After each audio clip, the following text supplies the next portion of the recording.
എന്നെ ഇഷ്ടപ്പെടുത്തിയതും സന്തോഷിപ്പിച്ചതുമായ ഒരു സംഗതി, ബഹുമാനപ്പെട്ട കുമ്പോൽ കുഞ്ഞിക്കോയ തങ്ങളവറുകളുടെ പ്രത്യേക ഒരു സാന്നിധ്യമാണ്. ഞാൻ പറഞ്ഞു,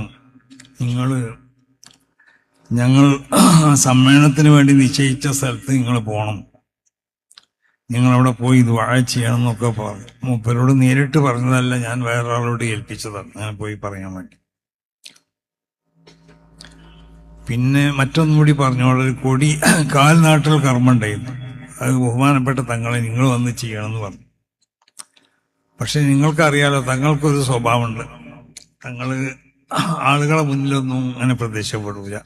ഇപ്പോൾ വന്നിട്ട് അവിടെ വണ്ടിയിലിരുന്നു, അഞ്ചൻ അരി തങ്ങളും കൊണ്ട് പറഞ്ഞയച്ചു. മൂപ്പര് പറഞ്ഞു, എനിക്കാണ്ട് വരാൻ കഴിയൂല, കാലിന് വേദനയൊക്കെ ഉണ്ട്. അങ്ങനെ ഞാൻ വരുമ്പോൾ എന്നെ വിളിപ്പിച്ചു. ഞാൻ ആ വണ്ടിയിലിൻ്റെ പുറത്തുനിന്ന് സംസാരിച്ചപ്പോൾ പറഞ്ഞതുപോലെ ഉള്ളിൽ കയറണം എന്ന് പറഞ്ഞു. ഞാൻ ഉള്ളിൽ കയറിയിരുന്നു. എൻ്റെ കാലിന് വേദന ഉണ്ട്, ഇവിടെ ഒന്ന് തടകണം എന്ന് പറഞ്ഞു. ഞാൻ മൂപ്പര് കാൽമേലൊന്ന് ഇങ്ങനെ ഒന്ന് തടകി കൊടുത്തു.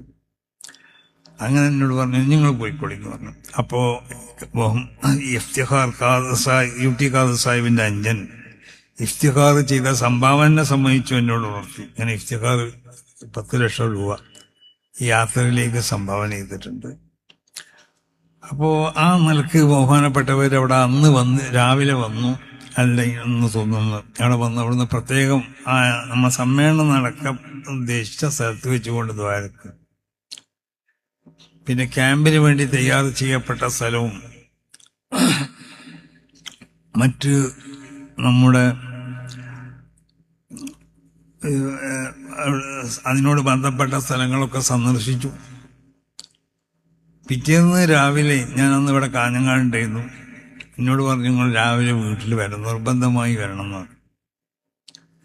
വന്നു. അവിടുന്ന് വീട്ടിൽ നിന്ന് ഒരു രാജോചിതമായ ഒരു സ്വീകരണം എനിക്ക് നൽകി. രാവിലെ നാസ്താക്കാൻ വരണം എന്ന് പറഞ്ഞു. നല്ലൊരു നാസ്തി തന്നു. അപ്പൊ ഞാൻ തങ്ങളോട് പറഞ്ഞു, അങ്ങനെ നമ്മൾ യാത്ര തുടങ്ങുന്നുണ്ട്, അതൊക്കെ വലിയ സംഭവമായിക്കോളും, നിങ്ങൾ തുടങ്ങിക്കോളിന്ന്. അപ്പൊ സമസ്ത കേരള ജമിയത്തുൽ ഉലമയുടെ ആശയാദർശങ്ങൾ അത് സംരക്ഷിക്കപ്പെടുക എന്നുള്ളത് തങ്ങളുടെ ഏറ്റവും പ്രധാനപ്പെട്ട ഒരു ലക്ഷ്യമാണ്. അപ്പൊ അതുകൊണ്ടാണ് ബഹുമാനപ്പെട്ട തങ്ങള് മൂപ്പരിങ്ങനെ സദസ്സുകളിലൊക്കെ വന്നാൽ തന്നെ നമ്മളറിയില്ല, എവിടെയെങ്കിലുമൊക്കെ വന്നെന്ന് പോവലാണ്. അവര് സാന്നിധ്യം അറിയിക്കും. ഇന്നിവിടെ വന്നു, ഇത് കണ്ട് സന്തോഷിച്ചു, ഭയങ്കര സന്തോഷം രേഖപ്പെടുത്തി. അപ്പൊ ഞാൻ പറഞ്ഞു, നിങ്ങൾ ഇങ്ങനെ ഇരുന്നാൽ പറ്റില്ല, അല്ല നമ്മളുടെ കുഞ്ഞിൽ സമ്മേളനത്തിന് നിങ്ങൾ വരണം, സ്റ്റേജിൽ ഇരിക്കണം എന്നൊക്കെ പറഞ്ഞിട്ടുണ്ട്. അത് ഉണ്ടാവില്ലെന്ന് എനിക്കറിയില്ല, മൂപ്പരങ്ങനെ വരില്ല എന്നുള്ളത്. ഏതായാലും അന്ന് ഞാൻ അവിടെ ഉണ്ടാവും എന്ന് പറഞ്ഞിട്ടുണ്ട്, കുഞ്ഞിൽ സമ്മേളനത്തിൽ ഞാൻ അവിടെ ഉണ്ടാവും. അപ്പോൾ ഇവര് ബഹുമാനപ്പെട്ട അവരണിയിച്ചതാണ് ഈ ഷർട്ട്, ഈ തലീകെട്ടും. അവരഞ്ചൻ അനിതങ്ങളും ഒരു തലീകെട്ട് എനിക്ക് അണിയിച്ചിരുന്നു.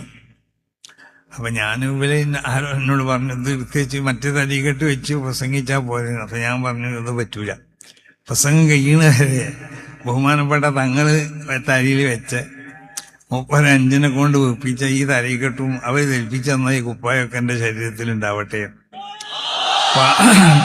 അപ്പൊ ഏതായാലും മഹാന്മാരാകുന്ന എല്ലാ സാദാത്തുക്കളുടെയും, കേരളത്തിലും കർണാടകയിലൊക്കെ ഉള്ള എല്ലാ തങ്ങന്മാരുടെയും പിന്തുണ, അവർക്കുള്ളതായ പ്രോത്സാഹനം, അവർക്കുള്ള ദുആ ഒക്കെ നമ്മളൊപ്പം ഉണ്ട് എന്നുള്ളതിന് യാതൊരു സംശയമില്ല.